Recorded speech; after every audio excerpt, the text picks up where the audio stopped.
Good evening and welcome to Athens City Council. It's Monday night, February 26, 2018 at 7 p.m. Tonight we have several presentations from different commissions and different endeavors, and we'll be having 3 committee meetings. The first of which is the City and Safety Services Committee, and that's chaired by Council Member Butler. Thank you, President Isley. This evening we have 4 bullet points or items to be discussed. First is the Commission on Disabilities, which is a 2017 year-end report. Then we'll have a presentation about Athens Beautification Day, followed by a discussion about donations for the municipal pool, and then lastly, acknowledging our interest in moving forward with the CHIP partnership agreement. So first, beginning with the Commissions on Disabilities 2017 year-end report, Ms. Laura Edge is here this evening, as well as Noah Tremblay and Mr. David McNally. Thank you, Ms. Edge. All right, thank you. So I just hit this right here, and that puts it up. Whoops. There. All right. First of all, thank you tonight for taking the time to review our year-end report. 2017 was a very eventful year for us. And one of the saddest events for us was the passing of Larry Jagaman. He basically carried the torch for the commission for many years, and we'd be remiss if we didn't recognize him in this annual report. And Larry, you will be missed. But moving on, we called 2017 the year of infrastructure. And it was the year of infrastructure for the commission itself. If you look around, we actually have some new faces on the commission, and some of them are here tonight. We've got Barry Dilley. We've got Christy Heisel. She just joined this year, but we also have Maxine. She is the mayor's representative. And then Brian Booker, who couldn't make it tonight. But in terms of the infrastructure, what we did for 2017 is we sort of tidied up our bylaws, and we started taking a look at exactly what we wanted to accomplish, what our priorities should be. And when we were looking at our priorities, that kind of forced us to look at our committees to see how those were structured. You know, if we wanted to accomplish things, how are we going to get them done? So we spent a lot of effort on how to structure the committees and what the committee goals are. We want to be goal-oriented, not reactionary. So we want to be proactive, so to speak. So the first committee, which you guys are already aware of, the Accessibility and Mobility Committee, we presented last year about our Uptown Assessment Project. And we actually did make some progress with it this year. In 2017, we're moving forward. But for 2018, we've got some very specific goals. We basically are going to continue the ADA assessments, but we're also, like a very specific goal we need is the, whatever the criteria is to give a business or a landlord, a building owner, what makes them deserving of recognition for making their places accessible. Parking is still a huge problem, and a lot of it's lack of awareness, especially when it comes to van parking, those blue stripes. People just don't understand why those blue stripes are there. So van parking, we've done a lot with signage over the years, thanks to Mayor Patterson and the commission as well. But now it's like more of an awareness. We find people that just like go into the blue stripes and they don't provide room for the wheelchair to actually get onto the ramp and up into the car. Event parking at OU is another biggie. And there's Brian, one of our new commission members. He did make it. Thanks, Brian. So OU event parking is also a challenge. And as you know, we have a memorandum of understanding with OU. And since the university and the city, the streets, how they intersect together, you can kind of overlap.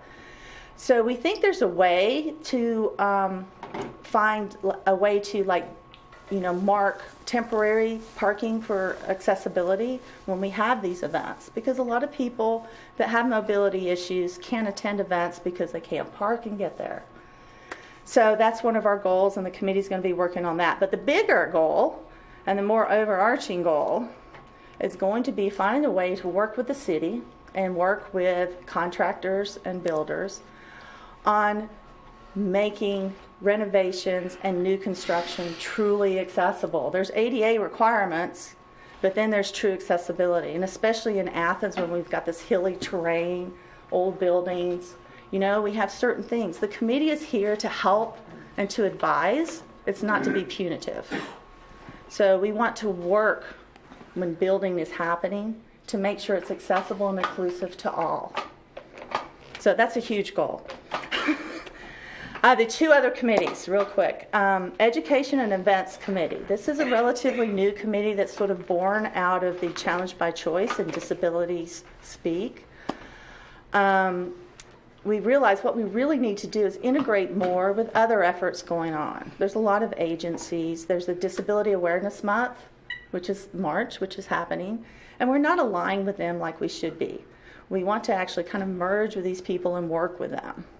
One thing that we see is that we're doing great when it comes to people with developmental disabilities, but other disabilities don't quite have the same representation at the table, and that's where we think the Commission can help by working with other agencies and so forth.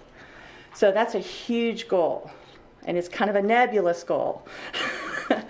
But we're going to try to figure out how to do it, and in doing that, we realize that we really don't have the resources to do Challenge by Choice and Disabilities Speak this year. We are going to focus on moving forward and integrating with other agencies, and again, bringing, you know, representation to all disabilities. We're still continue with the Athena Award. Don't worry about that. The Communications Committee, which has been an ongoing committee this year, we are going to do a social media and branding campaign. We're going to come up with a strategy. That is our goal. We are aware of the social media policy that came out, and we're going to align with that. So we're very excited about that. That's how you get the word out these days, is social media, and we're really lacking there. Rose, who's been heading our committee, the Communications Committee for a while, has been great. But anyway, so the next thing, because I want to get down to the, we have been doing assessments. One of the biggest things last year is we did training for about 25 people, both OU people, city people, on how to assess for ADA. It was fantastic. Again, this was an MOU joint effort. We purchased the tools we need to do assessments. We started doing them, and we've been doing City Hall, and that's why I'm turning it over now to Noah Tremblay to talk about what we found in our assessments so far with City Hall. And David and Noah have been doing the assessment. So, thank you, Laura. I'm happy to be a part of this presentation, Madam President and all members of Council. First of all, as we, the members of the Commission on Disabilities, would like to acknowledge the great efforts that the city has taken to make this community more inclusive and accessible to all. There we go. Tonight, we would like to focus on the city building. We're in the middle of doing an accessibility audit on it.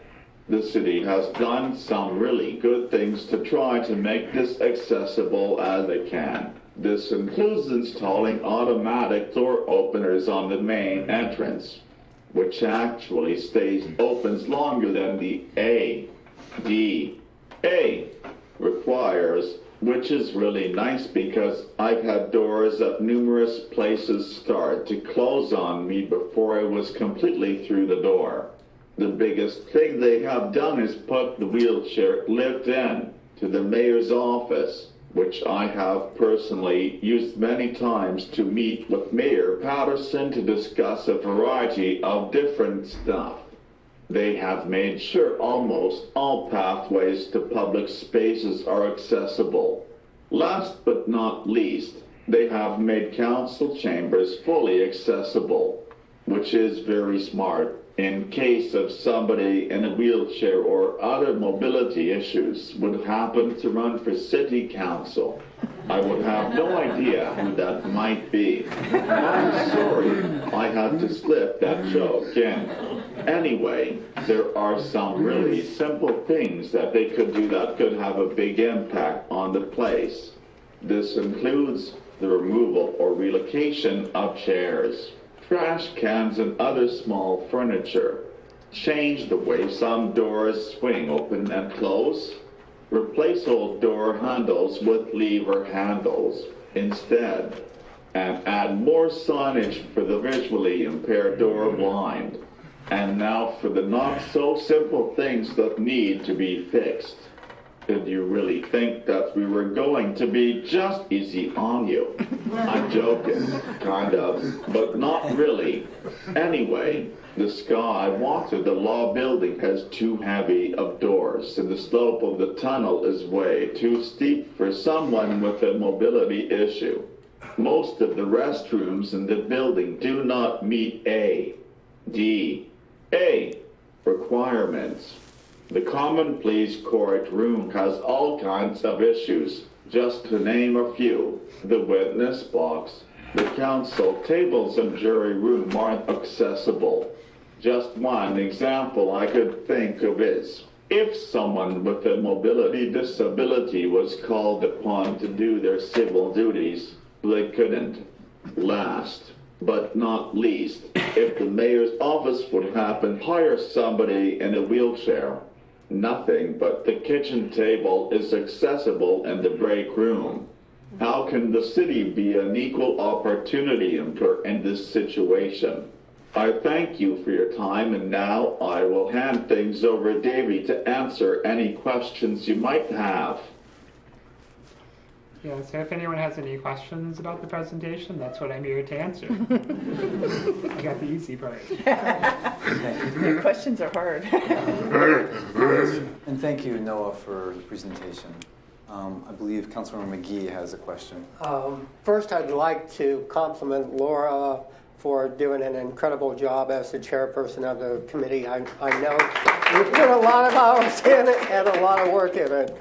I applaud you as well. And I, too, second the fact that Larry Jagaman was an incredible influence on the commission, and, he'll be missed extremely. I knew him for a short period of time, but he was incredible.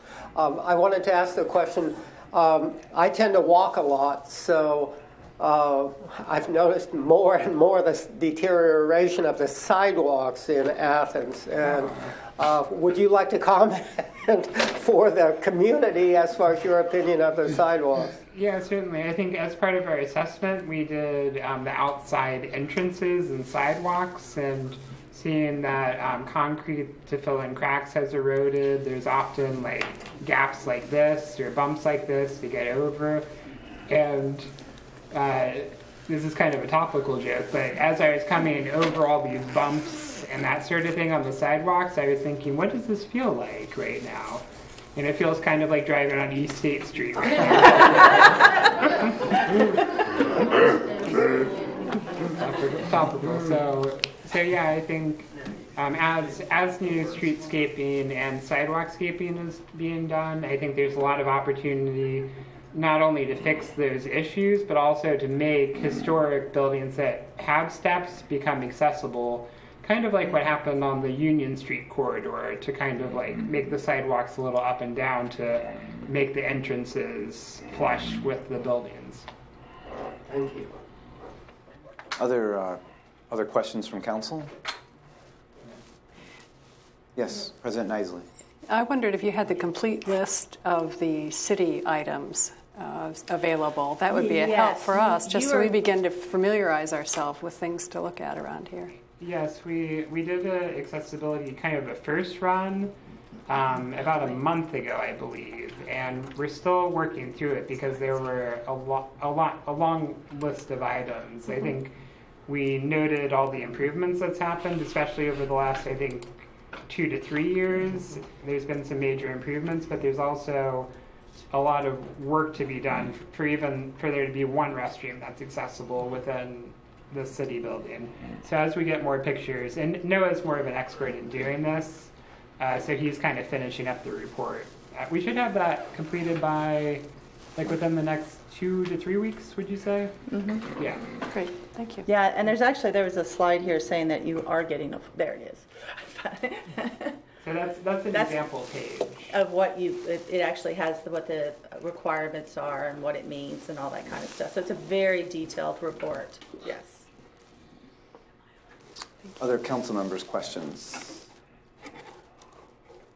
Thank you. Was there comments from community? Yeah. If you, I would like to. at the mic, please. Thank you. You have to come up here. Thank you. Oh, there's the mic. It's like sitting there on the table. Thank you. You mean the podium? Yeah. Okay. Okay. My name's Patricia Ercolino, and I have been joining the commission. And something that I personally deal with is I use the cat cab to get around to Ohio University facilities. And unfortunately, there are many places, and I don't know if this is in any part of the reports that are going to be given to you, but I really want to make sure you have it. The cat cab door cannot open because the curb is so tall in many places.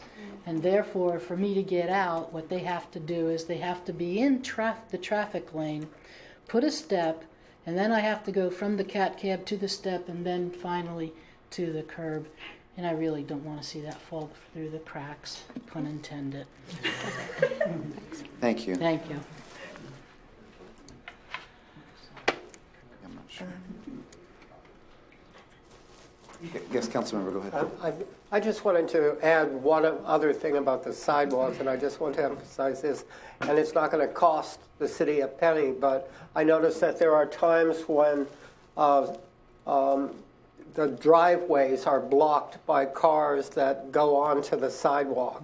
And I think it's incumbent upon us all to make efforts to notify those people who block the sidewalks so that no one can walk there, but especially anybody who might be in any kind of wheelchair, that's not acceptable. Mm-hmm. So I hope the entire community will support that project.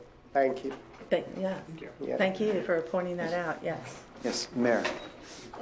Noah and Laura did give me a briefing, it was probably a week or so ago, and went through the report as it stood right now. And there are a number of areas in there for the city building, at least the floors that were audited, that are, again, as they mentioned, some of these are rather simple fixes, switching out your doorknobs from the traditional knob to a lever, and the braille, the proper signage for the conference room, all the rooms really. So these are all things that we're going to take on. The one that came up right away, which I had noticed some time ago with all my time on the Commission on Disabilities, is that the ramp coming up from Washington Street up onto the curb or onto the sidewalk is too steep. And we'll look to see how we regrade that area to reduce that slope. It's right there where the flagpole is. And so we will look at that as well as the flagpole. The widths, to each side of the flagpole itself. So we're going to be looking at those things. But it's a thorough report. Again, so it's from the things that you might not ever think of to things that you would think of in terms of accessibility. And so I really appreciate all the time, and I know there's a lot of time that went into that. As well, the Commission on Disabilities has gone around and done audits of some of the uptown businesses as well. So it's not just in the city building. Their scope is much broader than that, than just the city building. But they will do a thorough audit of this floor, of the second floor, as they did with the first floor. Thank you. Yes, thank you. Councilmember. I'm curious whether the city has any procedures during construction to be looking at what's happening in terms of ADA compliance. I know that we do obviously audits of buildings that have not been worked upon.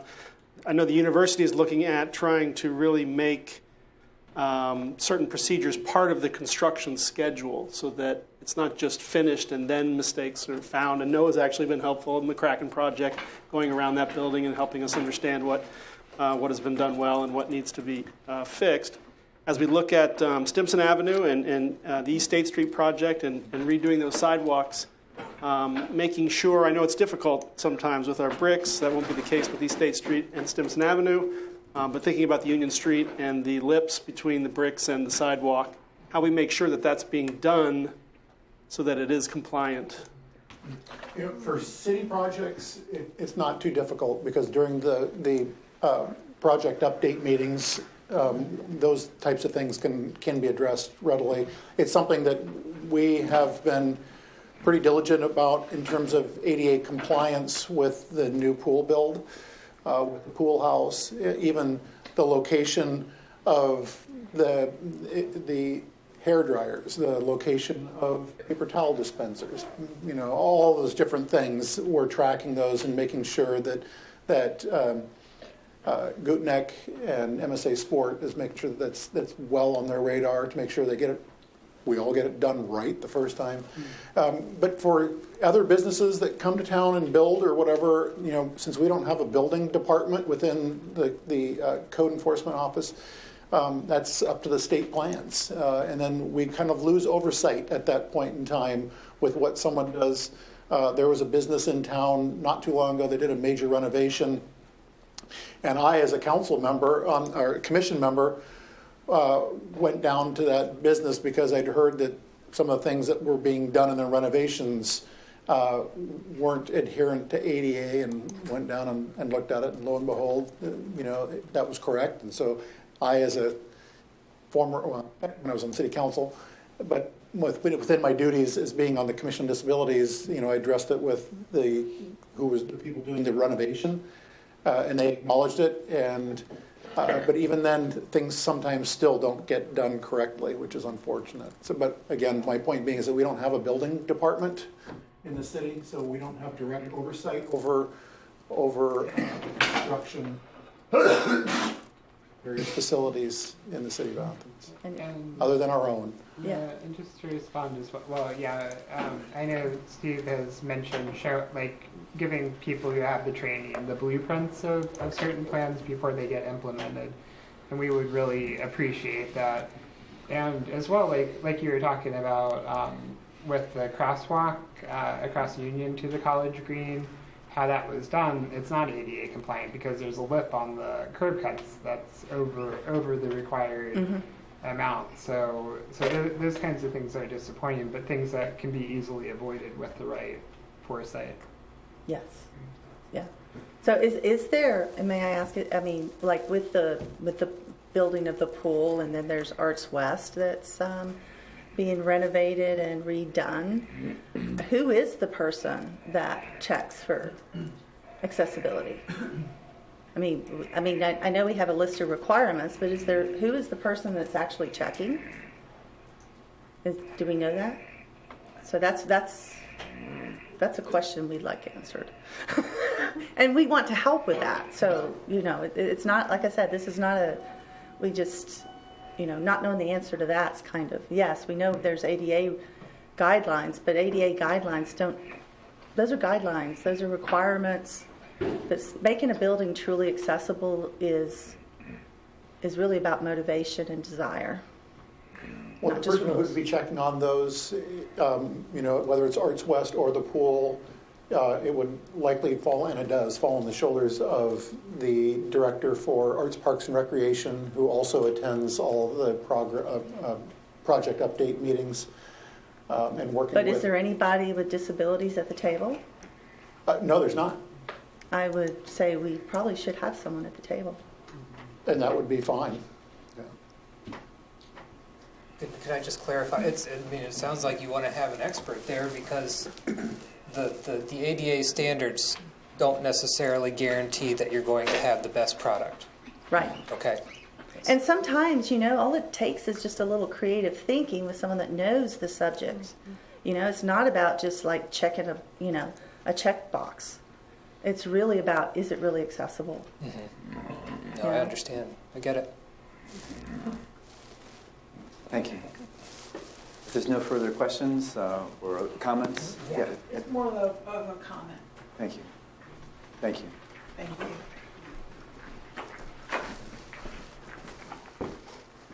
you. My name is Christy Heisel. I'm the newest member of the commission, and I'm with the Athens Photographic Project as well. I've been hearing different things about, how to get, everything ADA compatible. what I'm kind of thinking is we need something that, because we're about ready to put our artwork up on the garage wall, and I was just wondering how can you guys, you ladies and gentlemen, help us get that. Well, I should say it's been 2 years. We're ready, but we just. I just would like to see, this project get done. So is Nate Thompson. I mean, he's just like we're all chomping at the bit to get our work up there and have, people come by and see it. But it's just that we need to have ADA stuff done with that as well. I had just gone to Austin, Texas back in August, and it was a LEAD conference. And I went to a workshop that went from roof to pretty much basement of how to ADA make a building that way. And when I came back and I showed it to Nate, I thought he was going to fall over, because it was just like everything was just, because we're doing we're getting finished renovating our new building down on West Union. Athens Photographic. Oh, yeah. Thank you. Yeah, it's the Athens Photographic Project building. We don't have a name for it yet, but it's coming though. But it's just we're just about finished with everything on our building, so it's kind of like we're getting the exterior done during the summertime. So it's we're just ready for for our art project to really take flight. So I just want to thank you guys for allowing me to come before you guys and speak on the behalf of the Athens Photographic Project and the commission. So thank you. Yeah, thank you. Yeah, and I guess just one final comment, I guess. I'd also like to acknowledge all the people from the commission who came out tonight. I think the majority of the people in the audience are from our commission. Everyone want to stand or wave their hand? Yeah, please. And these are the people that are really doing the work. Yeah. They're hardworking and they're dedicated. And now you're on TV now. All right, thank you. Thank you. Thank you. Thank you for your presentation.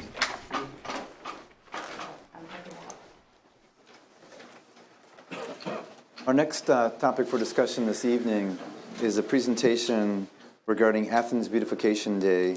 Ms. Hill is here from the university to present this year's proposal.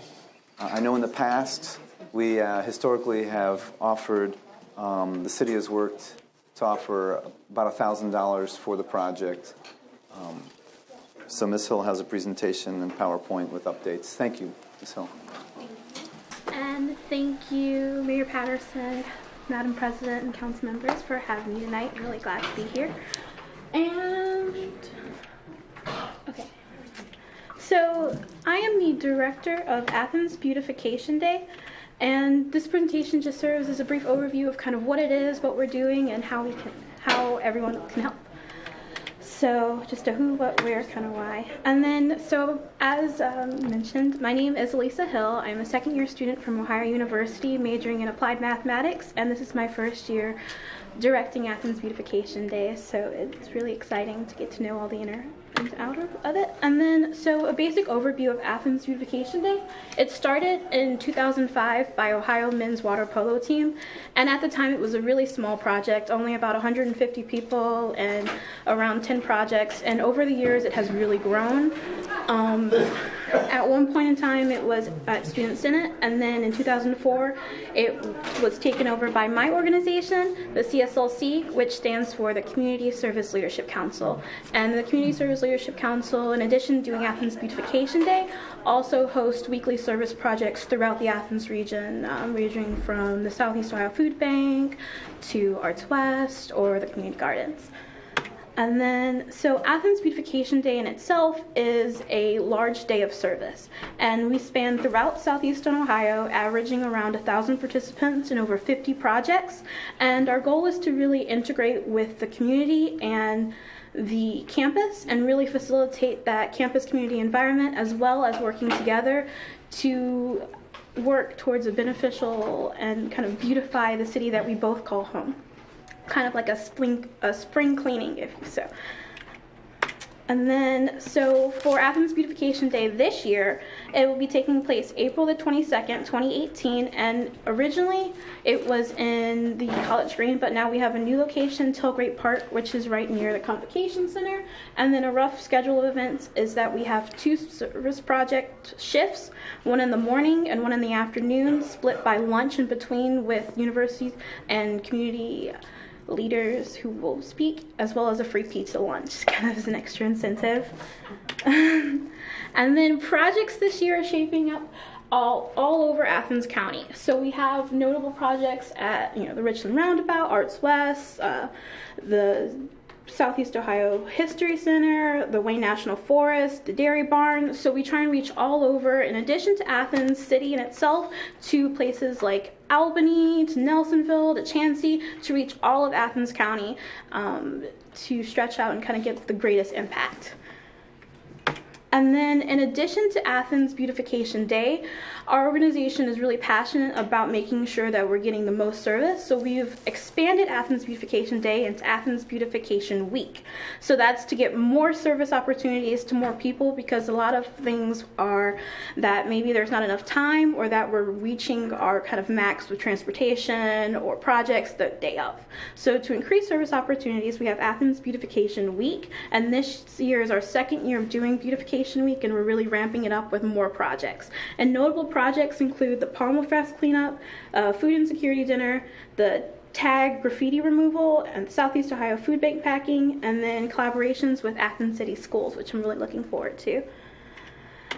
And then, so kind of just why this is important and why I'm here tonight is that the Athens City is just a really great wealth of people, both the university students and the residents, and I really think it's important to kind of collaborate and work towards our strengths together.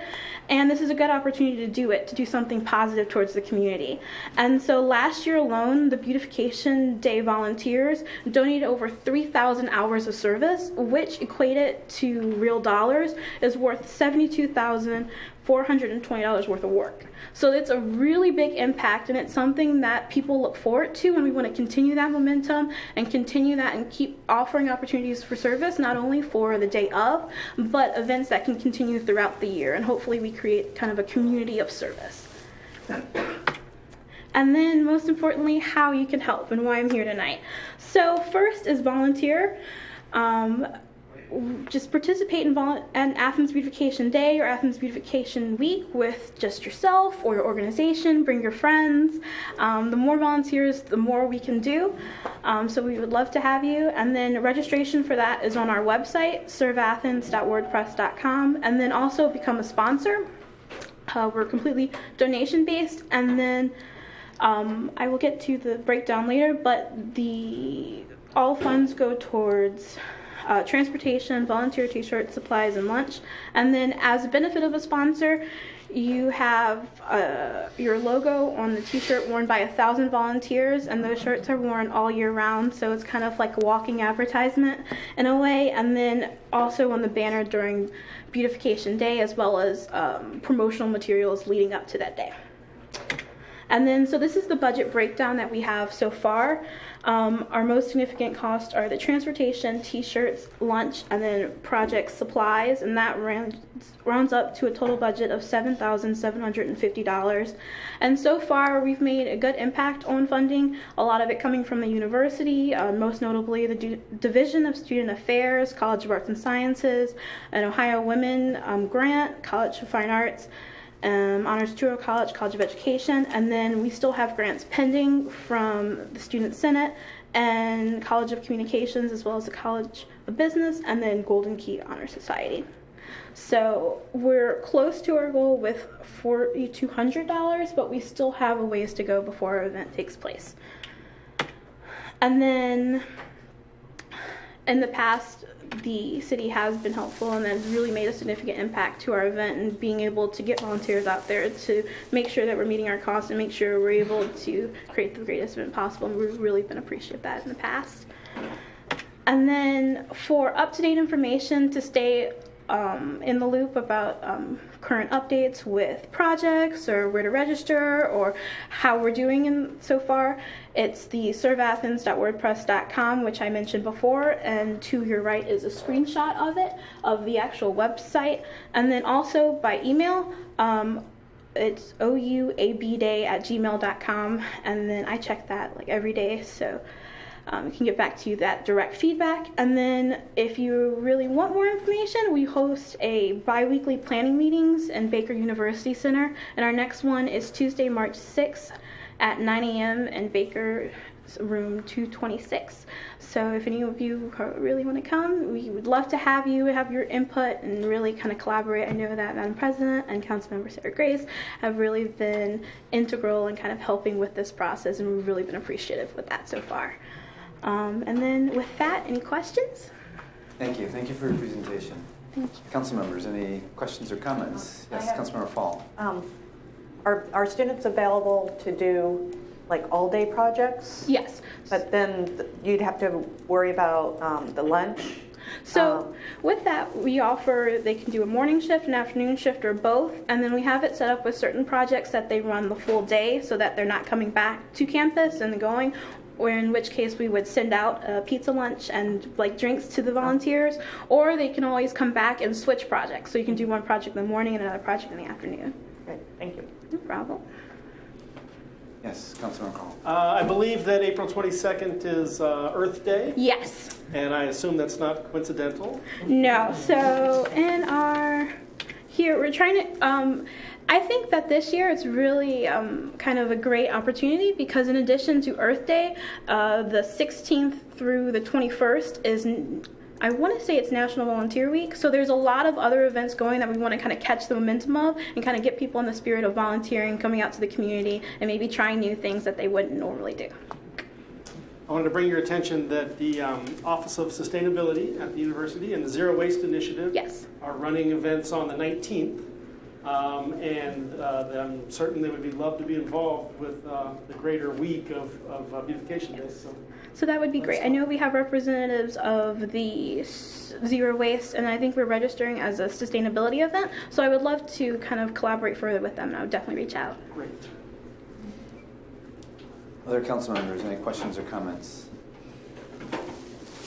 Yes, President Nisley. Just to thank Elisa Hill. She has spent hundreds of hours since last fall getting this event ready, and I think this year's showing outreach into a number of new sites and out into the community beyond the city of Athens proper. So thanks for that. Thank you. You've really been a great help. So it couldn't be done without you and Councilmember Sarah Grace. I too will briefly echo my appreciation. Thank you, Ms. Hill. Thank you for the presentation. Thank you for the clarity. I am pleased to offer past support, and I'm optimistic that again this year shouldn't be an issue, and know that the city has been a contributor both with financial and then as well as offering other in-kind aspects, whether it's equipment or tools, mulch, what have you. So thank you for your hard work. Thank you so much. And honestly, Athens Beautification Day couldn't be possible without the city collaboration. It's really an integral part from identifying what projects need to be most looked at, or in just getting supplies ready, or offering new ideas and new ways to get volunteers out. So I think it's really important that we keep this kind of great relationship with the city. Thank you. Mayor Patterson, thank you. Yeah, the projects are, I think, going to be really interesting this year too. Some new things coming in. One of them is some work down at the Armitage lock of the Hocking Canal is one where we'll do some cleanup down there. Another one that's really interesting is the creek bed on Tulane and turning that into kind of a neighborhood level of engagement with those who are volunteering to help work, but also those who live on Tulane and North May, McGuffey in that area of the city. So those are two of many, many. There's lots of. Ms. Hill, I want to thank you as well for all the work that you've put into this. I think this is going to be a really exciting Athens Beautification Day.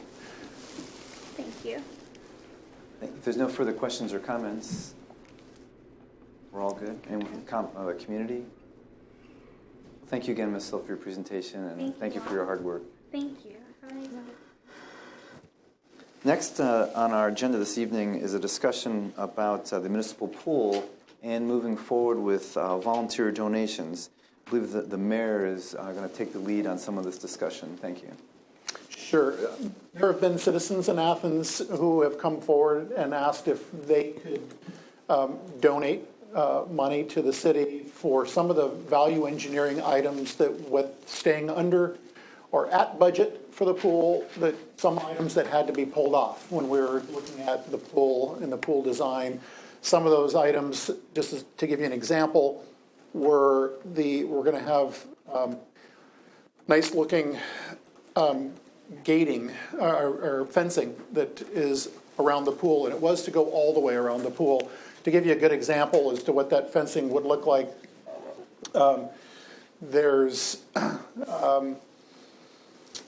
it would be 4 to 8 foot high, heavy gauge aluminum black fencing that looks, again, it's attractive. It's a stick fencing that would go all the way around the pool itself. With the value engineering, we ended up having to pull back and have the fencing just go across the facade and partially down the sides, and then after that it was going to be black chain link fence, much like what exists now. Another item was an ornate gate as you come in between the two pool houses, which had the motif of the security grates that are on the ridges, up at the ridges, and it was going to use that same pattern on the gate over the entranceway into the pool. Again, from a value engineering standpoint, that was another item that was pulled back, and it was just then to have a regular gate that rolls back and forth across that wouldn't be anything special. So citizens heard about this, and they said, can we help? We'd like to donate to the pool project in order to bring some items that we pulled off to stay under budget to bring them forward. So what will be asked for is to have council authorize the city, the ability for the city to receive donations, and it would be specific to the pool project. Auditor Hecht has helped with that. This has been done in the past with other projects, and so there again would be a dedicated fund line within the Arts, Parks, and Recreation that money would be able to be transferred into if we were to receive that money. Thank you, Mayor. Any questions or comments? And we are fortunate to have the auditor here this evening too, and she'd likely be able to address this as well. Questions or comments for the mayor or the auditor? Yes, Councilmember. So is this considered a tax-deductible donation? It is. Okay. Any other questions or comments? Would we like to hear from the auditor for confirmation? Thank you, auditor. I didn't pick up on that hint at first, I guess. Sure. In our system, you've all seen our reports, so we will create a line in the revenue and expense report so that we can track it. We have other donation account lines already, but this one we will add word it specifically donations, pool project, or something like that, so that we can track it in our system. And because as you know, our system can't track all the ins and outs on one report, but we'll be able to track it that way, and it's really not a problem for us. Thank you. Yes, Councilmember. Auditor, for the community, if somebody was interested in a specific piece of the pool project, do they specify that on their donation, and will that be recorded, or will it just go? That's a question for the mayor. The answer is yes. I mean, if someone says, no, I want this money to go to that front gate, because I think the front gate's really cool. I've seen the front gate plans or designs, and they are really cool. It's nice. Yeah. And so we can do that. I think we can do that just via documentation as opposed to something extra being added to the line that Auditor Hecht is mentioning. It would be, our way of creating kind of a paper audit of who wants money specific to the fence or another feature, just to share and elaborate a little bit more, which we really like, we being city administration, was the entranceway, the entranceway as you walk in, the actual concrete surface, that you would walk across. Initially, in the original designs, it was to be a tiled walkway, an outdoor tile that would go across, and that was expensive, and so we pulled that back. But we did working with MSA Sport as well as Gutneck, is that we've got enough Athens block down at the service garage that we've cleaned up, that we would integrate Athens block kind of in these bands, but it would still drive cost up a little bit, not as much as the tile would have, but that's also kind of a value engineering item that we would like to bring in. All told, we're looking at somewhere between $50,000 and $60,000 of items being added back into this project, which we pulled out. We pulled out a lot more than that, but these are some of the things that have a lot of aesthetic value for a pool that we hope sticks around for 40 more years. So, Mayor, as you know, I wasn't on council when some of these design decisions were made, but I was on the rec advisory board, so I knew about some of them. And at one point, there was a decision to have one slide instead of two. And my 11-year-old son, Emerson, was very disappointed in that. And he wanted to find out how there could be two slides. And I believe through your work and Andrew Cheeky's work, both slides got included. But things like that, the community should have an input in if they feel strongly about it. Yes, both slides were brought back in. There was also kind of a pattern applique on the splash pad, and I believe that we brought some of that back as well. So it's a work in progress. Thank you. Yeah. President Isley. Just a process question. So there are about $50,000 to $60,000 worth of improvements that were taken off the table. So we're now, in a sense, it's like a little mini capital campaign for these items with a list of how much each costs. So one item might be $10,000, one item might be $12,000.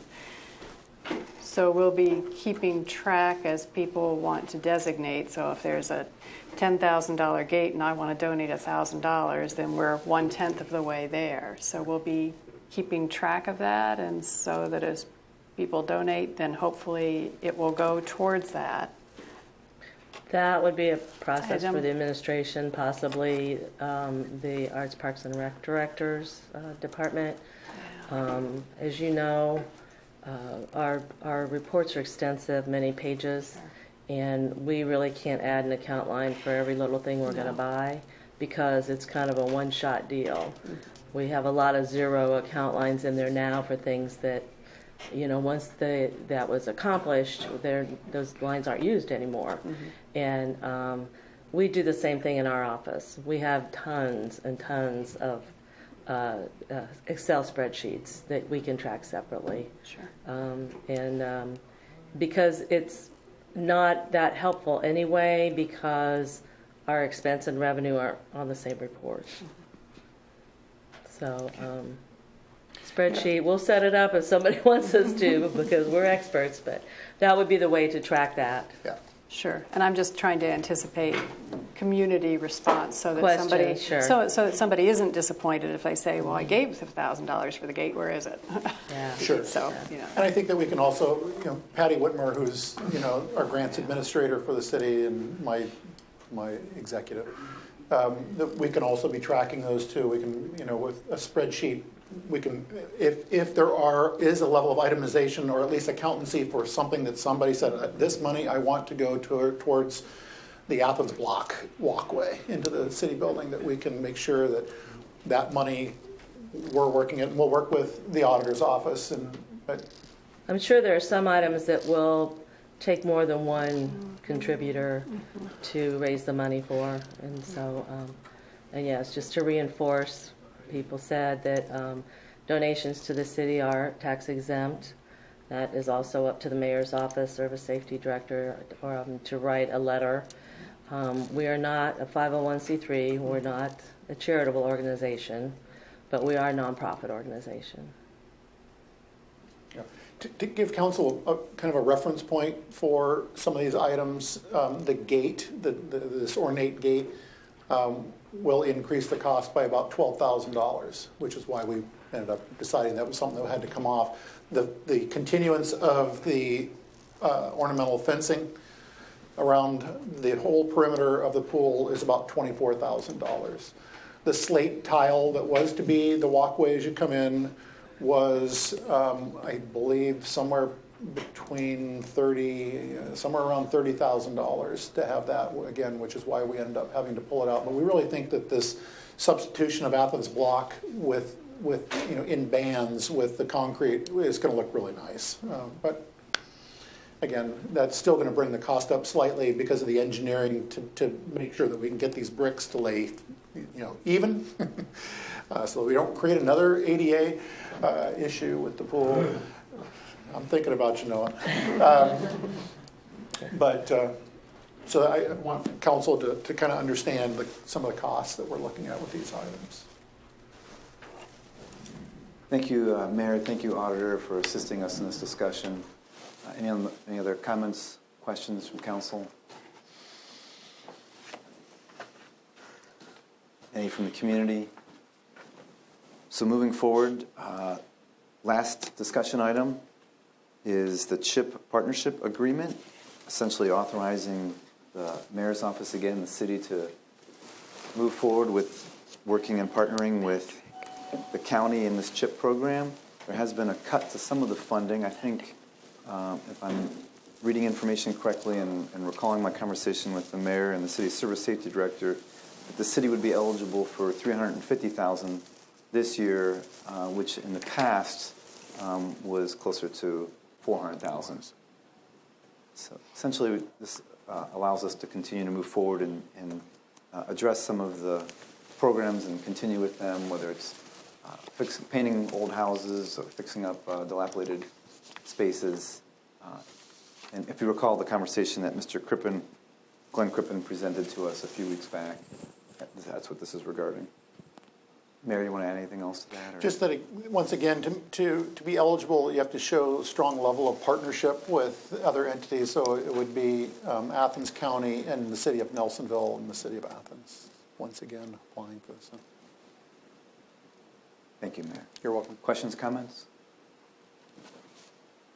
If there are none, I believe then, President Nisa, that concludes this committee. Thank you very much. We'll move on to Finance and Personnel Committee, and that's chaired by Councilmember Reisner. Thank you, Madam President. We have several items here under appropriations. We have both the auditor and the mayor here to talk about and answer questions. Who would like to lead off?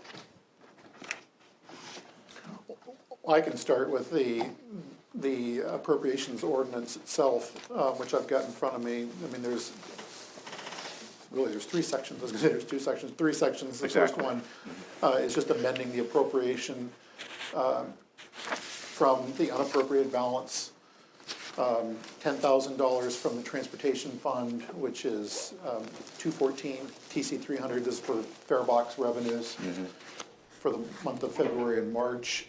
$34,000 from the parking garage fund, which is 730 TC 300, and this is for something that Christy Heisel mentioned to you a little bit ago, and that's for the Athens Photographic Project art installation on the 5 panels at street level on the parking garage, like I said. So, and then thirdly, $9,000 from the garbage fund, which is 760 TC 500 for a gum removal machine the city's going to use for getting gum up off of our sidewalks, and using the garbage fund is appropriate because gum's garbage. Then there's also several items where we are decreasing from the following funds: general fund for police, TC 100 decreasing by $200,000, computer fund 231, TC 300 by $4,000, recreation fund $10,000, which is fund is 270. Also, Recreation Fund TC 500 is $200,000 in decrease. Community Center Fund decreasing, that's 271. TC 500 by 55,000. And then unclaimed funds, which is 903, TC 600 by $4,000. And then finally on here is an interfund transfer, transferring from the water fund, which is 740, to water debt fund 744 at the amount of $387,500, and that's to pay on that debt fund. Auditor Hecht, if you want to add anything to. No, I think you covered everything, unless anybody has a question about any of them. In particular, the funds that we decreased were because, I can project revenue and I work on it before the end of the year, but I don't really know what we're going to have till after December 31st. And we've already passed a budget, and if it looks like our revenue isn't going to come in to cover that budget, then we have to look at decreasing. And so that's really what all of these decreases are for. Doesn't mean that, we are going to have additional money in those funds when we decrease those appropriations. But so that's the purpose of that. And I think Mayor covered everything else. The debt payments, we don't put money directly into the water fund like we do the sewer fund for debt payments. So that has to be transferred. Other than that, I think the beginning of that, the appropriations are pretty straightforward. And I did send an unappropriated balance sheet. I might not have done that till today, but that you can look at that yourself to see what the unappropriated balances are, to see that the money for these appropriations are there. Well, I noticed looking at it today that the unappropriated fund for the general fund hasn't changed. No. We're still at $1,190. Yes. I'm probably going to leave it that way. When we decrease this money, this was at my request in the general fund. I actually would like to see us reduce a little bit more, but we can wait and see how things go. Then I'm going to just decrease, that appropriation will decrease, then we're going to decrease the revenue to match it. So we will still have very little amount left unappropriated in the general fund. So it's a new year, new budget. We're just going to have to use the money we have appropriated for a while and see how things go. All right. Mr. Mayor? Just, I want to add a little bit of clarity to some of the items that I went through, and we've been working really closely with Auditor Hecht, as has the new director for Arts, Parks, and Recreation, Terry Moore, in understanding, the better way to go about funding some of the projects as we move forward. So there's a lot of movement, as I mentioned, with you heard me just a minute ago, with 270, which is the rec fund, and the community center, which is 271. But we also have, the former community center debt fund, and so Terry is accessing, money from that to offset some of these reductions, as well as the new Arts, Parks, and Recreation levy monies. So, but I want to clarify that the money that's in that debt fund, or the money that was moved from the former debt fund into what we're calling our Community Center Phase 2, is still adheres to the original ordinance for the community center itself, to where it's for maintenance on the community center, furnishings, equipment, things of that type. So that's what Terry has looked at, which she was otherwise looking at 271 to try and fund things that way. So we're in a good place with working with the auditor's office and, like I said, Director Moore. A lot of those capital expenses are going to have to come out of the new funds, which are levy funds, as opposed to their original operating budgets in Rec and Community Center. And we got a spreadsheet today from Paula towards the end of the day, and I'm sure we'll talk about this and at the next committee meeting. But as the mayor said, 272 is the leftover money from the community center construction, and it's more limited on what we can use it for. as opposed to the newer Arts, Parks, and Rec Fund, has a long list of items the money can be spent for. So, Well, I think it's important to be clear that that fund, the original fund, the 272 fund, was from the old levy, which has now expired. There's no new monies coming in from that levy. That levy is now over, it's finished, it's done. yes. So these leftover funds are very finite. Once they're gone, they're gone. So they have to be very judicious in how they're going to use these particular funds, which are very specific on how they can be used. Because, well, Right. We've talked about this, and I'm sure the mayor and service safety director have talked to the Arts, Parks, and Rec director about that. $650,000 might sound like a lot of money, but I can't imagine what it would cost to put a new roof on that building. And as Member Reisner said, once that money's spent, there's no more money going into that pot. And the current unappropriated balance in that particular fund line is $460,000, a little bit more than that. yes, not changed. So, yeah, that's critical. I mean, when those monies are gone, they're gone. There's nothing else coming into that. So I think Director Moore is being real judicious about what she uses that money for, what she funds, but it is there. And as Otter Hecht mentioned, one of the things we are having to look at is how much more life do we have in the membrane roof that's on the community center, and what will that cost to replace? It's, Member Butler? Yeah. thank you, sorry, yeah. I mean, the roof is over 15 years old now, is that correct? I believe it was built in 2000. So, Questions from council? Madam President? I see that the listing today that we received of the account 272 looks to be maybe about $200,000 of that. So we have a little bit more that can be spent. A question about the roof, is there a possibility for solar panels on that portion of the roof as we look at it? There is a possibility for that. I've asked 30%. Director Moore to start looking into that as well. Okay. Didn't the price of a solar roof just go up 30%? For a year. And then it's going down to 15. Oh, gee. Member McGee? I just wanted to comment that I believe the Tesla has a new product out which is a roofing tile, which is solar, and it might be the kind of thing that they would cut the city a break as a advertising the fact that Demonstration project. yeah, absolutely. So I would hope somebody would explore that. And it'll just say Musk on the top of it. Or put a rock. Sure. No, I'm with you. I would like to explore all possibilities with what we could use up there, because there's a lot of products coming out, not only through Tesla but others. And we've got some local, solar businesses here, and reaching out to them as well to find out what's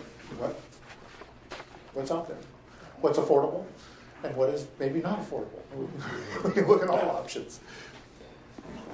Thank you.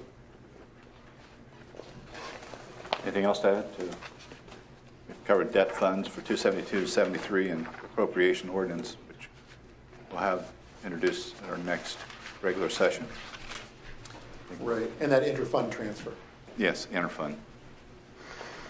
That brings one question to my mind. With this payment, how much is left on the debt?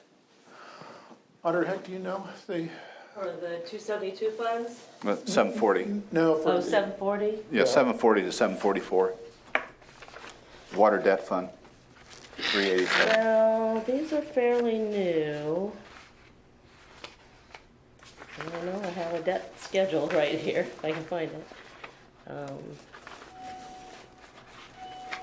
Okay. So, we have money that we borrowed, well, let's see. No, I guess the water treatment, yeah. We have money that we borrowed for the design engineering, which we often have to do before we take out our bond to get an idea of how much we need to borrow. Correct. So that one is on a one-year note, and we owe, the balance is going to be, well, right now, I don't have a total, but the total after our payment will be $270,000 on that one. Then the other ones are OWDA loans that are on amortization schedules through OWDA, and those come to about $75,000 a year, 2 payments, $37,000 plus twice a year. So that 300 and whatever thousand in that ordinance, 387,500 is what we are transferring. Are these being held?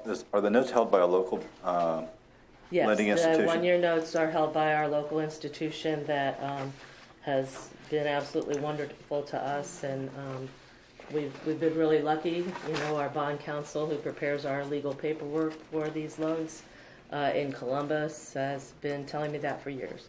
We're very lucky to have that partnership, and of course, part of that involves paying our notes on time and paying them off in a timely manner.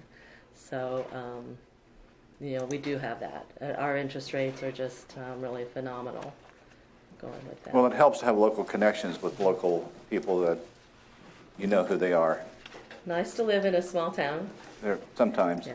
They have a limit on how much money they can loan us, or we'd be trying to borrow it all from them. But, yeah. So they can certainly handle these notes that we need. I mean, hundreds of thousands of dollars we borrow for engineering and design services. So it's pretty handy and quick to get our hands on that money with them. I don't have any further questions. Anyone else? Okay, I think that covers appropriations. Well, the auditor's up there. Why don't you give us the bad news? Yeah. Income tax. Good news and bad news, and I did send this out kind of late today, but I asked Tina to write up some information for council as you've been following this week. We're still fighting this battle, but she started out by giving you a little timeline so you know when it started. Our case for an injunction was filed in November 16th, and then the injunction was agreed upon through February 24th. So a hearing was held, Tina testified, and then last week on the 21st, we got the news that the injunction was denied. However, it was ruled a final, Member McGee might get more of a kick out of some of this stuff, a final response, not just a response to the injunction.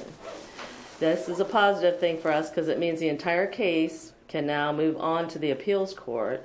We save money by not being held up in district court for 8 or 10 more months regarding the injunction.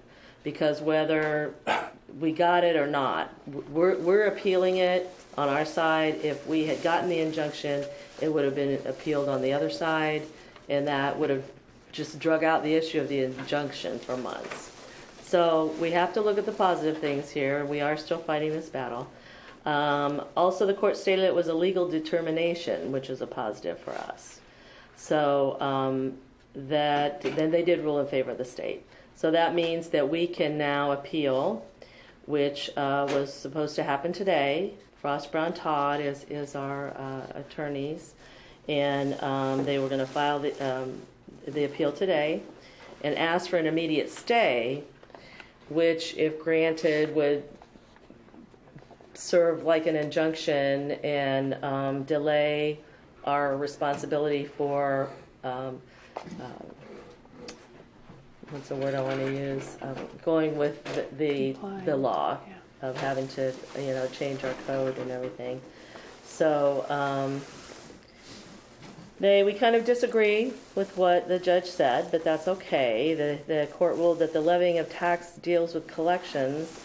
The state has the authority to set our parameters for how much and how we levy taxes, but he extended that to mean that they also have the authority to enact the collection provisions, which is now putting them in the driver's seat for doing the collections. So that's where we are, and if we're lucky, we'll get a stay and then just be able to actually argue the case, which has, I believe, 5 different items in there. One of them being home rule, the violation of home rule. So all of that will come out in the regular case. So so we're waiting to see the results from whether the stay will request it with the appeal. And we can still appeal, but whether they'll give us a stay is another issue. Our options at this point are to pass the provisions, and this is for council and the city, in protest to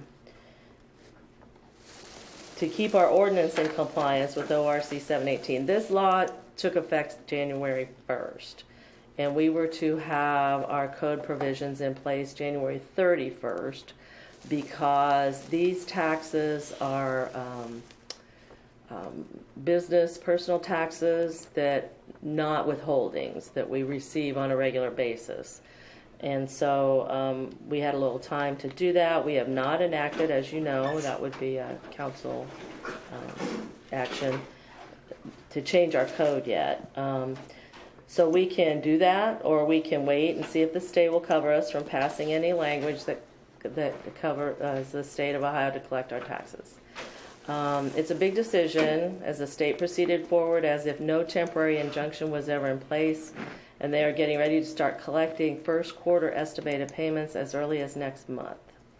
So they advertised and put it out there for businesses who wanted to enroll in their online collection. That's not an issue for us right now, but it might be down the line. We have not given the state the authority to collect our taxes yet. This is a decision we have to make. So that would be part of our changing our code, and any legislation council would need to get involved in. So it's quite a quandary, but probably we're going to wait. That's the recommendation from our attorneys.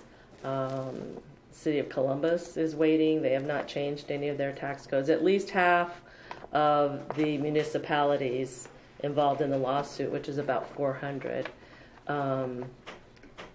have not changed their code in line with the new law. So I just want us to be ready, and that's why I asked Tina. She's still, up there working, has been to Columbus, went back on Friday. But I want us to be ready if we need to do that in order to collect any taxes, that we can turn it around with council, in a reasonably short time. And that's why I just wanted to let you know what was going on tonight. We're probably going to work on some of the language, but I don't know that I'll bring it forward, if that's all right, until we find out about the stay, until they rule on the stay. So anyway, if we comply with the language, we'll give the state permission to accept the taxes on our behalf. By not complying, we're not in compliance with OR 718. As I said, it's a difficult decision. And I agree with Tina that we should wait and see at this point. And if it's granted, what is covered in the language before we make our decision, what happens before that will be covered. We can have language available in a couple weeks, and and then council will have to pass. We'll have the language ready, and then council will have to pass an ordinance amending our code section. So also Tina spoke with the law director, and Law Director Eliason agrees that we should wait and see if there's any action on the stay this week, at least this week. Okay. Anybody have any other questions? Are you suggesting that we wait and see if the stay moves forward, or should we wait for the appeal to go forward? Well, the appeal is going to take a lot longer. Yeah, the stay, I believe the stay is put in place while the appeal is being heard. Does that make sense? Well, I mean, the thing is, like, we can appeal something, but we also would have to go ahead and comply with the law until it's appealed, as opposed to having a stay where we wouldn't have to go ahead and comply until the appeal is heard. suppose we chose not to. No, I'm serious. I know. It's. I mean, like you say, it is a council decision. I mean, we go on a high horse and just say, well, no, sorry, Right. we're not going to do that. As I said, there are many municipalities who are waiting. We feel very strongly about fighting this, and I can give you some more information about what this means to our tax collection when it goes through the state. One is we won't know what's being collected. If someone files with them and pays $1,000 in taxes, we will get no information on that. We will not have access to those returns. If we have credits on our accounts, we won't know to apply that. The state won't either. They're not required to give us a copy of the returns, and so we won't be able to audit them ourselves. They will have an automated auditing system as opposed to someone in our office. They audit every return by hand. We have 2 people, and then they're audited again by someone else in the office. So right now that's me. Never fall.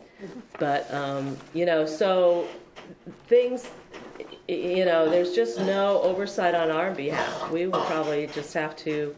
We also are worried about how they're going to collect.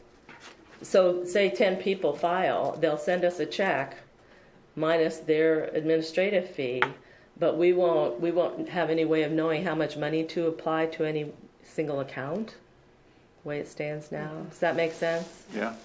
We'll get a total amount. Can you remind us what the administrative fee, what percent? It's 0.5%. But these are SERPs. They're kind of big money accounts. They're executive retirement funds, and so it's it will add up. And of course, the other issue is they're not going to stop at this. They really want to collect all of our income taxes, and if down the line 0.5% isn't enough. We would not be able to stop them from increasing their fee as we go along. So as a percentage, it can add up quite a bit. Member Fall has a question. Oh, Comment. that's not a question. I wholeheartedly go along with Tina's opinion. Tina has been amazing through this whole process. And this has been a really long, painful process. And I think that it is good that the whole case can go forward because it does have a lot to do with hometown rule. I think that I worry about our online portal, that it's not going to be at capacity for doing what they need to do, and that so much of the funds are just disappear. Mm-hmm. We've seen it other places, and it's a way of just sucking more money out of the local government so that they can do stuff with it, like give tax cuts to people who don't need it. Absolutely. Yeah. My understanding is that we will get a payment every 30 days, say once a month. If someone files right after the first of the month, 30 days takes it into the next month, and we won't get that payment. It could be up to like 59 days before we get that payment. From the start, this centralized collection has been an issue for me because of the cash flow issue of the money that comes in regularly. When it started years ago, they wanted to collect everything, and they didn't really say how often they would send us money, but they would not be sending us a check every day like we get now. So money in our bank. We post those tax that we didn't used to years ago post them quite as often, but now because the funds that depend on that revenue for their operating expenses, we post it every week. So that money in there, just like utilities, gets posted every week so that there's money in there for those funds to operate as they go along. That's what they depend on. We don't have enough money just sitting in every fund so that they can go along and pay their bills for 6 months of the year until they get new money. It needs to come in. So, yeah. And the Ohio Business Gateway has been active for several years, and you have no idea how many issues people have had with that, and so do we. But it is a big deal to get that list of what businesses have paid how much, as opposed to just on our bank statement, we just see a lump sum of, say, $50,000. But we have to have a list of who paid the amounts that add up to that so we can credit their account. And I'm not sure how the auditors are going to look at this unless the state can just say, well, we audited them, because we also have been cited before, not recently, by the auditors for our tickler files. When people don't pay, well, you guys have been involved in this, of going after delinquent taxpayers. That's a big thing for the auditors. If people owe us money, we're supposed to collect it, whether it's a taxpayer or a business or anything else. And I don't know how we would track that and be able to go after people who didn't pay their taxes if, we don't get any kind of listing of who paid and how much. Madam President, you have a question? No, I would agree with Councilmember Fall that appreciate your efforts and Tina's, and I think there is, value in us proceeding with the other municipalities. Thank you. Tina would be glad to hear that. She knew that Member Fall would be supportive of the home rule issue for sure, but she's invested a lot of time and money in this, and she's, as the mayor told me last week, representatives, senators seek her out for information, and I have 3 people who testified at the injunction hearing for the state, for our side. One was Tina, and then the Columbus tax administrator, and the Dublin, someone from Dublin. Those 3 people, and so she was one of them that the law firm chose to testify on our behalf. I also want to mention that there's been question by people of why do we use outside counsel. And this is a perfect example, because there is no way that we could join a class action lawsuit pretty much using our resources that we have here, because they're not specialized. And this is one of the reasons the law firm that we have, especially in this realm of law. Luckily, we do have people who work for us, like the law director and Tina, who are looked for and are well-spoken, and people take the advice of. I think that does Athens very proud. They are, yes. Our law director is on the OML board, and she's also supportive of Tina and what we're trying to do and keeping up with it. But they have quite the workload with their municipal court cases, and a limited number of time and to handle everything that they do. And they can't be experts in everything. We have property disputes that we deal with. As I said, when I came here, our bond counsel, that's a specialized thing that they do, and that's who we go to. We would not ask our law director to prepare that federal paperwork so that we don't get in trouble, Thank you, everyone. Thank you. And the last 2 items are interrelated. Staffing amendment and non-union benefits amendment. We had a discussion last week concerning compensation. We discussed, and it was pointed out after we started looking into things a little deeper in the staffing ordinance and the non-union benefits ordinance, that there were some omissions and some corrections that need to be made before council could really come to any real decision about the topic. Looking here, the first item, staffing, what this refers to the ordinance 151-17 called the staffing ordinance. And after looking at past staffing ordinances, it was discovered that when our pay bands were first brought into use, where we expanded them out from 1 to 12, They were included in the original staffing ordinance. I think that was back in 15, I believe. But for some reason, just weren't included in any subsequent ordinance. So even though they were there, they just weren't included within the new ordinance. So it's been thought that it'd be appropriate that those bans, and I think we all have copies of them, which like that, be included. So now we all have a reference for this year's staffing ordinance. We know what it says, and there's no dispute. Here it is.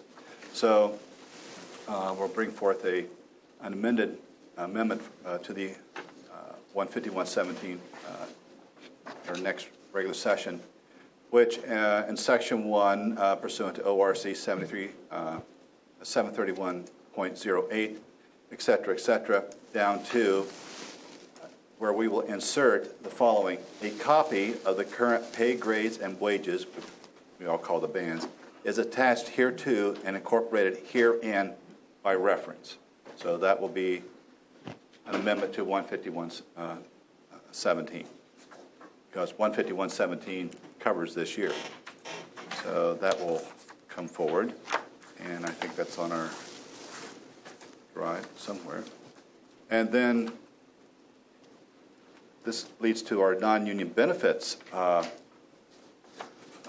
section, where there's some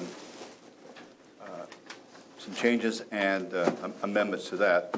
This refers to 152-17, which we call the non-union personnel fringe benefits package. And we're looking at, let's see, section 1, paragraph 20, promotion. Allow me to read it, then I'll tell you the part that we believe needs to be inserted in there, and we have the auditor and the mayor can later talk about this. Is defined as the movement of an employee to a new classification and a higher pay grade. A full-time, three-quarter time, or permanent part-time employee's new pay rate shall be the greater of 1, the minimum of the new pay grade, or 2, 5% higher than the rate from which the employee was promoted. At the request of the appointing authority, an employee's new rate of pay may be set at a rate not to exceed the midpoint of the new pay grade. This is the insertion amendment to this, comma, or may be 10% higher than the rate from which the employee was promoted. And then it goes on, however, approval by City Council is required. Notwithstanding, no employee shall be assigned to a rate higher than the maximum rate of the employee's newly assigned pay grade. Now, next paragraph, 21, compensation. It says, about midway down through, Athens City Council shall establish by ordinance salary and compensation in pay grades 1 through 11. 11 is struck out, and 12 is inserted. So council's authority over all the bands is reestablished in compensation. Next page, retroactive compensation, section A, all non-bargaining employees, and this is struck with the exception of the service safety director. That portion is struck out. This is added into pay grades 1 through, strike out 11, 12 is inserted. So city service director now comes directly under council approval for that pay band, 12.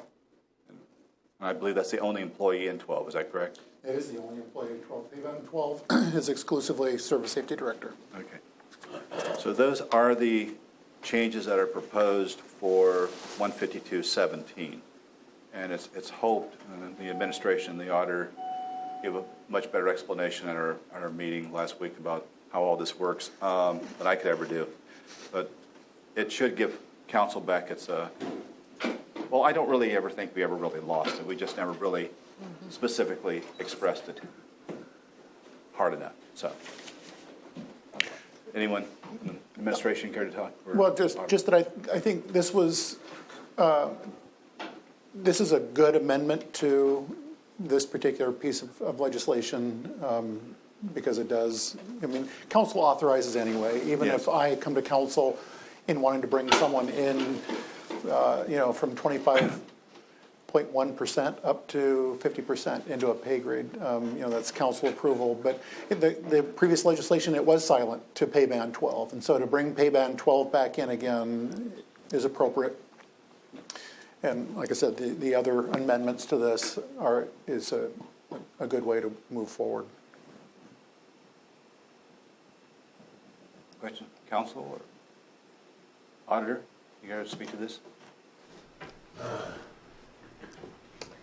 I was just going to add that this way there are some parameters in place for council to look at when deciding the salary for someone in that position. Should be flexible, but we still have to have parameters in place. We're not, a never-ending font of money, and just to it puts it in perspective when you can look at, what's going on with the other pay bands and things like that. And I think Member Reisner did an excellent job explaining all of our corrections, just to make it a little more flexible, but still within some parameters. So the mayor and I, President Nisley and Member Reisner were all in that meeting, and we all agreed that this was a good solution. And as far as the pay bands, they were originally passed in a different ordinance, not the staffing ordinance. So in my mind, and maybe a few other people, that pay band was still in place. However, by not having that put back in an ordinance every year, I think then people can forget that that's what we should be referring back to. So it's kind of a duplicate. In my mind, the pay band 12 was always there because it was passed. So it just got confusing, but now I feel it's all cleaned up. But. Thank you. I have nothing else to add to it. Okay. We'll move on. Thank you. We'll move on to the Transportation Committee, chaired by Councilmember Katsas. Thank you, President Nisley. We only have one thing on the agenda tonight for Transportation Committee, and Member McGee has been working on it, so I am going to turn everything over to him right now so that he can talk about vending and answer questions.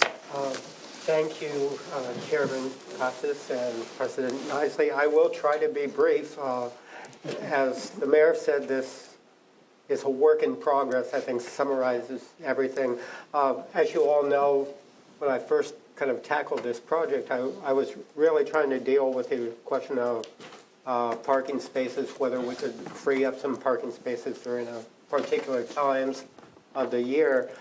Since then, I've seen a broader picture, and I've been working with one of the vendors quite extensively, Mr. Crane, who's in the audience, and he's come up with some very good ideas that I've kind of incorporated into some proposed changes for the resolutions. I've got here a summary of the proposed changes. As you all know from the last time, the primary change would be to take the yearly fee and change it to a monthly fee. That would help the vendors and the payments, and then it would have allowed a time period where in the winter months they could basically not have to pay that fee, and there was going to be a kind of a time period where they could still vend. Based on some of the comments, I think it comes down to this. There's two additional issues. One is whether the fee is going to be a license fee or a reservation fee or both, and in what concepts. And then there's a proposal that some additional spots be perhaps opened for future vending. My proposal is that the mayor be given the authority, if council sees fit to authorize those spots, that the mayor be given the authority to designate how many spots would be open and under what circumstances. I should just add kind of to Those spots would be a Mill Street vending area that would be on the corner of Mill and College Street, as well as a East State Street vending area that would be around the community center, and then finally a possible West State vending area, which would be down by the West State ballparks. So the question would be whether these are feasible, and if so, how they would, what kind of fee would be required, how many spots would be open, whether they would be reservations, or whether they would just be you can vend in this area. So I think it opens up some real issues that are going to be much more complex than the simple Union Street vending area at this time. So, and I know Mr. Crane has some serious concerns about that, and other vendors do too. They feel they're being put on hold, and they don't know whether they should be paying a yearly license fee to get out there. Now, I'd love to see them out there. I believe one of the vendors was out there Sunday, and the new vendor truck. So anyway, with a proposal, it would be changing it to a $125 a month fee, which would be, at least for the Union Street vending area, would be considered more a reservation fee. They would have an option to have a temporary suspension of the payment of the fee. I had suggested 3 months on the printout that's up here. After speaking with Mr. Crane, or at least considering the matter with Mr. Crane, he had some good reasons why it should be made 4 months, that they could basically suspend the payments during the 4 months. They could still have two options. They could keep paying it, whereas my original suggestion was to not collect any money during that time, but they could keep paying it and then have the reservation, or they could just pay the meter. So during that 4 month period, they would have that option. The primary other point would be that no spots would be reserved on Sundays, so that the public would have access to it, the vendors would have access to it. There'd be no fee on Sundays whatsoever. The proposed ordinance, as I would be submitting it to council, would allow basically vendors who have opted into this system of they'd be assigned certain spots on the Union Street, and that if they choose to vacate that spot for a period of time, they would have the right to come back to that spot, but after the month had passed that they had vacated it. And I think that makes a lot of sense. It gets rather complex, and I don't believe we have time to deal with that right now. But I believe that the reserved spots are something that the vendors should absolutely have the right to. Unreserved spots, I believe the mayor has right now arranged so that if the license fee has not been paid, so there's not a vendor listed for those spots, that those spots are currently open to the public, and that was my primary goal at the time. We do want to get vendors back in business on Union Street, so we currently, I believe, have 4 spots for the public and 6 spots for the vendors, I believe, right now, and that can change if the vendors take additional licenses out. So what I would intend, one last thing is we had a question of how to deal with extra time if the vendors wanted to leave the spot. It's been proposed that they be able to put a bag over the meters and reserve the spot.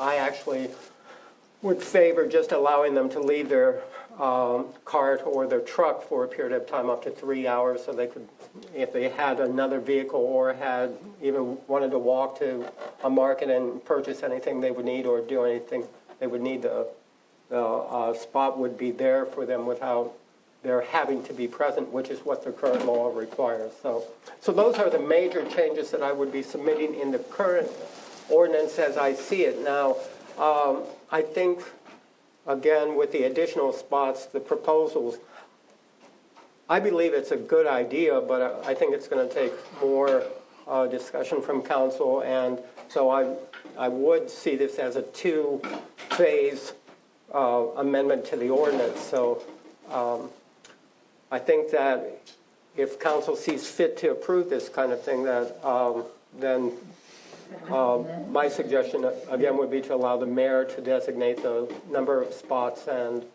the conditions for the other locations. Any questions at all? Yeah. What's the administration's view on this? Well, the new spots, you mean, or the total? The total package.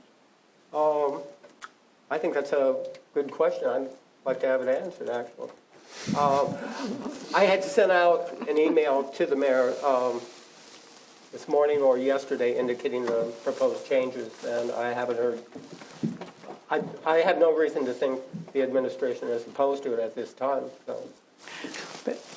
But I did hear you say that you're thinking of phasing it in. So the first part would be only what you had Union described, only Union. Yes. Right. The second part could be Correct. amended later to do the vending at the other areas. Right.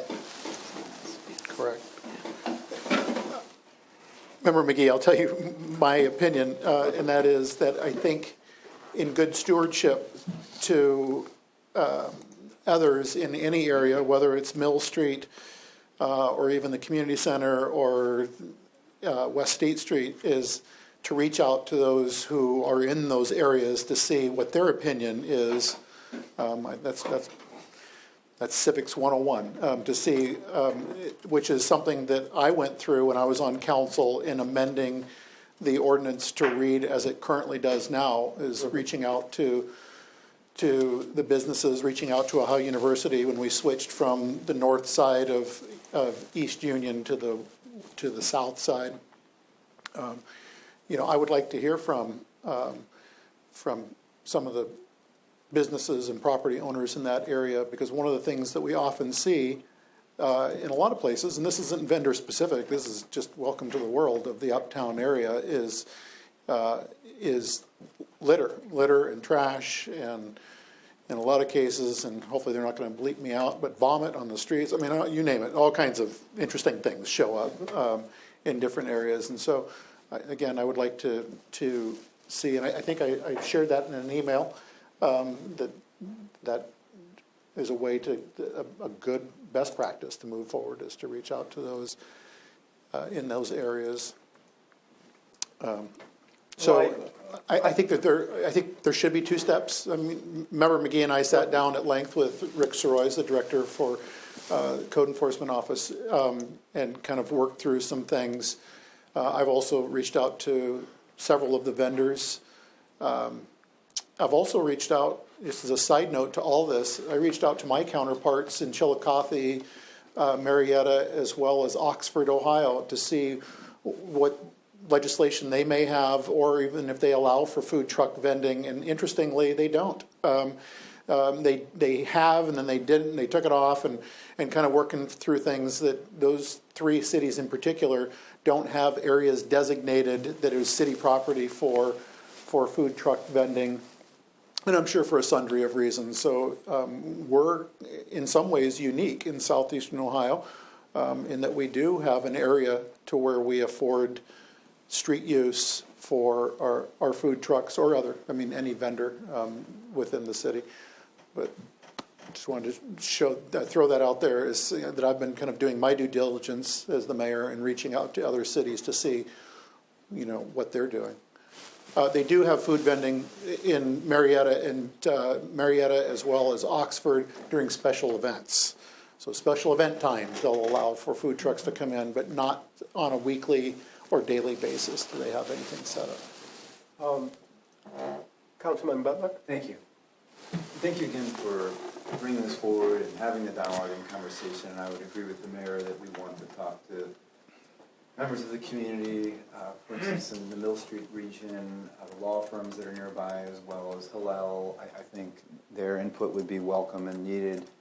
I think it's worthwhile for us to consider not just what the needs of businesses and food vendors are today, but in the future, if we want to continue to support this local food movement, how might we envision it looking in the future and accommodating future needs? I think one of the challenges that I've heard and have a couple of conversations with colleagues on council is was just thinking about those challenges with even the space itself, that the parking spaces for vending might be limiting, and that often vendors are trying to find the right size truck because our spaces are so small and don't accommodate some of the bigger vending trucks that do exist in some of the other cities that are more forward-thinking with supporting that entrepreneurship. I also am intrigued by the idea of having the food vending opportunities at the Ball Diamonds and at West State, because there is so much that's happening there on certain weekends, and I think that could be an interesting resource in accommodating. So I applaud, thinking that way. I'm not sure if I read it correctly though, but regarding the idea of a Mill Street space, did I see the hours were limited to just 9 to 11? Yes, the purpose of that is, that's the prime vending time. It would allow the vendors to get there, to have the reservation 9 till 11. They could set up, get there, and then the actual vending time where they can make the real money would be from 9 until closing. Gotcha, thank you. Okay, I appreciate that clarification. Yeah. The last thought I wanted to throw out there just for all of us in considering is that I believe that our parking garage often it's a great resource and it's underutilized. I never parked in it until being a member of city council. I always tooled around looking for a place to park uptown. But ever since being on council and having the access to the space, I use it all the time. And I'm wondering if we're under advertising that space. Whether it's when you're in a big city and you're driving to a large venue or a conference or hotels, the parking garages are advertising on the outside of them that they have available spaces. And I'm wondering if we don't, or maybe that's something that we can look into or consider, because to dilly-dally over 1 or 2 spaces or the size of what we're offering on Union, when we have floors open down the street, it seems a little, I don't know, I'm not finding the right word, maybe nebulous, ticky-tacky, unnecessary.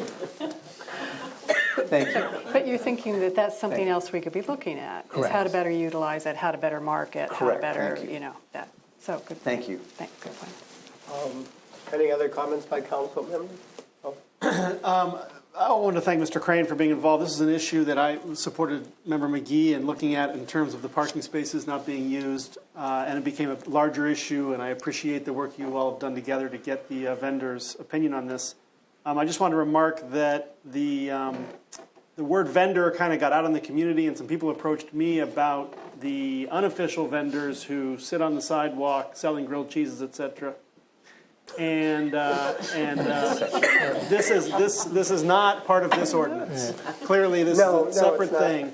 But there is some concern out there: health code violations, safety violations with electrical cords, revenue being lost to late night establishments through, and they would like us to pursue that in the future. So I think there's a lot of pieces here, and I appreciate Member McGee and Mr. Crane working on getting us the first step, and I hope we can get more information and continue to move forward on all the issues. Thank you. Thank you, Member Crowell. I just wanted to emphasize before opening it to the public that, again, part of my goal was to give the mayor a lot of discretion in dealing with any additional spaces and any fees, anything like that. I think his administration would be quite capable of dealing with that. Any other comments by council? Oh, Sarah? I just think that as we move forward, considering the possibility of opening vending in other areas of the city, I think that's an interesting possibility, something certainly worth looking at, but perhaps not necessarily to have only 8 spaces. If there are spaces opened up at different places, I don't know that it would then necessarily be appropriate to keep it limited to 8 total within the city. So I wanted to raise that question because it's worded that still not to exceed 8 spaces. That's on the Union Street. Okay. But it's in the. Oh, you're right. It's in the listed in the descriptions on Mill Street. So I just wanted. Thank you. Wanting clarification on that. And Member McGee, thank you. I would like to just go back to a point that Member Butler brought up, and I think this was in kind of reference to a vending appeals board that both Member McGee and myself were at the beginning of the month, where we had a truck that was unable to fit within the space, even though that they had shopped for something that was going to work within there. And they ended up going down to Florida to locate this vehicle. So they're not easy to locate. And a standard food truck does not fit in our current spaces, according to our code. I guess my question is probably to administration. Is that something that we're receptive, because we're talking about restriping, moving meters? I mean, there's some cost involved with this, but I mean, if we want to really allow the vendors to still vend there, it sounds like we just need an update, like a freshen up. Is that something that administration is willing to look into? Absolutely. I mean, we already authorize to have constitute a hearing board to look at things case by case, but you know, I've had the same conversations, as a matter of fact, the owners of Burrito Buggy, in that, 20 feet for a lot of the food trucks that are out there now on the market that have all the accoutrements that they want with their food truck. Their safety features. Yeah, they may not exist. And so we can certainly, look at that. Height was another issue, I think, with our most recent hearing. And again, I think that there's things that we can revisit in code in terms of the dimensions of a food truck. We certainly could, do some restriping if we needed to, or just make sure that one of the end vendor spaces is larger, or a couple of them. Because, as you know, I mean, our traditional food trucks aren't food trucks. They're trailers that are pulled in, dropped off, which have their own challenges. Because if you've got a truck pulling a trailer and you've got to sit there and jimmy that trailer to get it in position, and then you want to leave at some point and you're boxed in, and it becomes challenging. So we can certainly revisit the dimensions, the permissible dimensions, as well as, if we have to, we could make spaces longer. Our spaces are currently between 22 and 23 feet long. I'm sorry, Councilman. The idea of expanding out the spaces, though, would necessarily reduce the number of spaces. I mean, the length is just what it is. So if you make the spaces longer, that means there's going to be fewer able to use them. The other thing I see is, well, once you open that can of worms, what's to prevent someone from converting a school bus into a mobile restaurant, complete with seating and dining well, I thought about it. What a great idea. A double decker out of Britain. And just because I have a little information on this, I mean, I guess if they bought 2 vending spaces, could that happen? I don't know. Basically, right now we're talking just 2 feet. Right now a truck cannot exceed 20 feet. Most of the standard food trucks are about 21, 20. 22, but our spaces are 22. So then there's no room to, do your thing and get in there. So it's, so it might be an extension of, we might be talking a foot here and there. I mean, I could only imagine losing a space, but then does that mean that we don't have as many vendor permits available? Right. I don't know. It's a can of worms, but it's just kind of what has evolved at this point in this business. And of course, the thing, a parking space is a public space, and it seems like we're getting more and more away from the public, and we're putting it more and more into private hands. Does that make sense? I mean, a business is by definition a private venture. It's not a public venture. So you're taking private space and you're turning it into a private business area. You mean taking public space? Taking public space. Yes, but yeah, I'm just saying that. I'm just throwing it out there, as Nancy Bain would say. It's out there.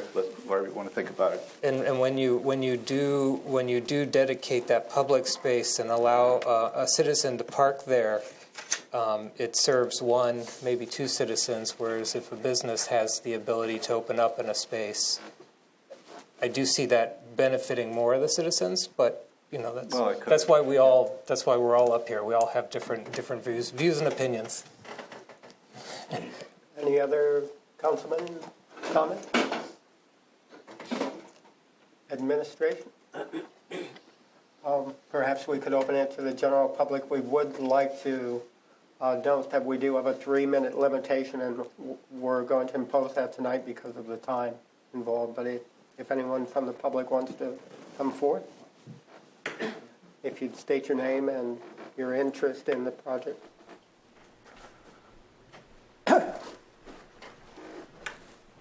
Hi, my name is David Crane. I own Hot Potato Food Truck. I want to thank everybody for their work in all of this.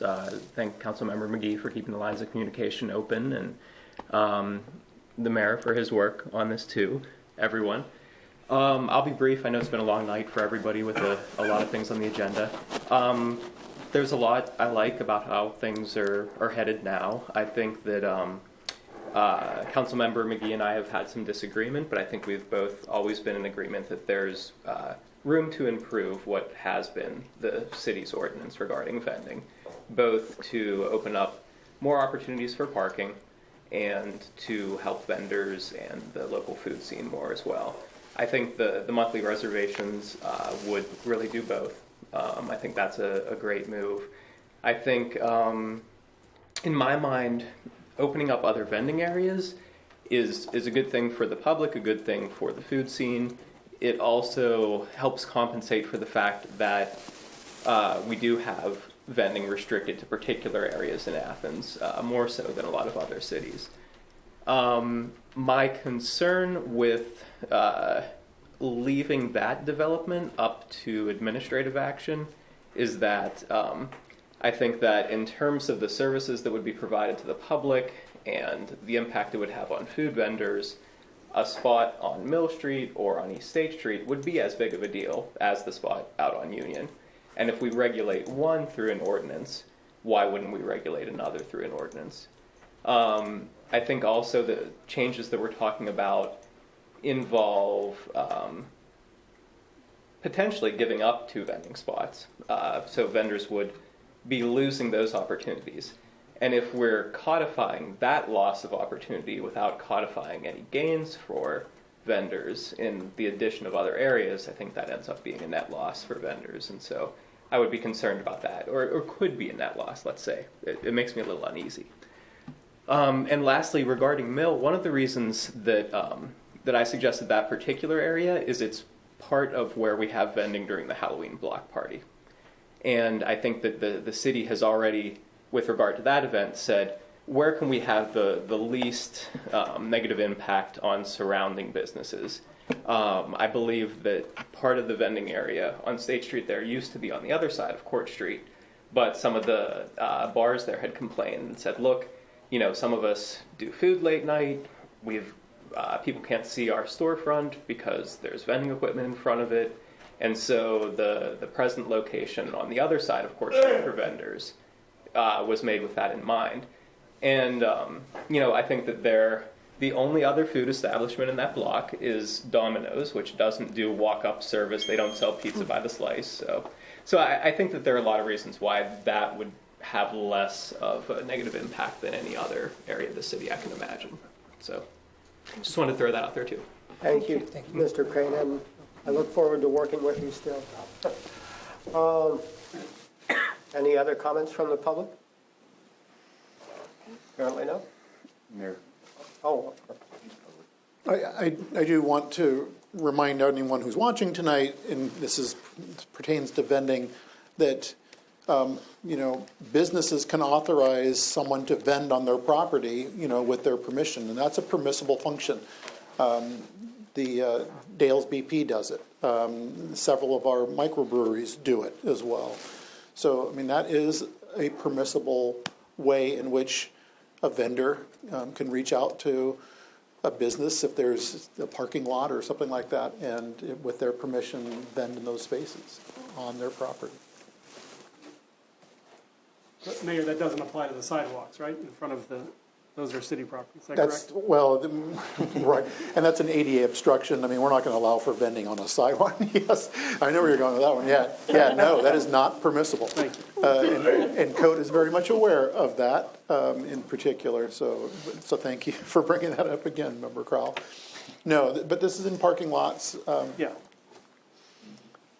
Again, and I don't believe that I know you can't vend in R1 neighborhoods either. It's a business in a neighborhood, so there are limitations. But within a B, you can vend with property owner's approval. Well, I believe that ends the Transportation Committee discussion on this, and I hope to submit an ordinance to the council in the near future, a proposed ordinance, I should say. Okay. Thank you very much. We'll consider ourselves adjourned for the evening, and our next meeting will be Monday, March 5th. Good night.